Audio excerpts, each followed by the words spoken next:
पढ़ने के टाइम भूल जाते हैं। दुनिया के किसी भी चीज को अगर आप याद करिएगा उसको तो भूलिएगा ही।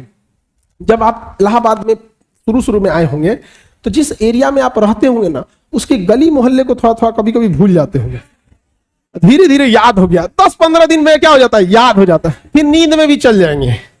तो जब किसी चीज को आप समझ जाते हैं, अच्छे से समझ जाते हैं, तो क्या हो जाएगा, अब आप उसे नहीं भूलेंगे, आप नहीं भूलेंगे।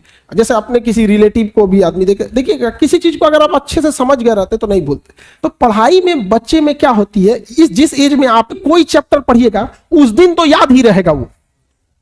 अब आप उस दिन याद हो गया, उसको आपकी गलतफहमी आप समझ लिए कि याद हो गया है, नहीं भाई, उसको तहियाना पड़ता है बढ़िया से एकदम।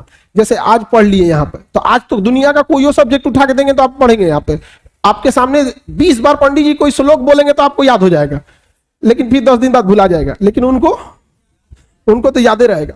तो जो चीज जिस दिन पढ़ रहे हैं उस दिन अगर याद हो गया तो याद नहीं है, वो प्रेजेंट है आपके दिमाग में, अभी देखे हैं, समझा कि नहीं? तो उसको 3 बार 4 बार मेमोराइज कीजिए। और सबसे अच्छा चीज कब होता है, जब आप सोने से पहले का जो आधा 1 घंटा समय होता है ना, इसी समय हमारा कंप्यूटर शट डाउन हो रहा होता है, पूरी बॉडी रिलैक्स हो रही होती है। और इस समय किसी चीज को मेमोराइज कीजिएगा ना, वो जल्दी दिमाग से नहीं उतरता है।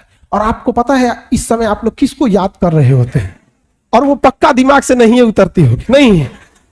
रात में 12 बजे वही याद आता है जो जिंदगी में 12 बजाया होता है, समझाएंगे कि नहीं क्या?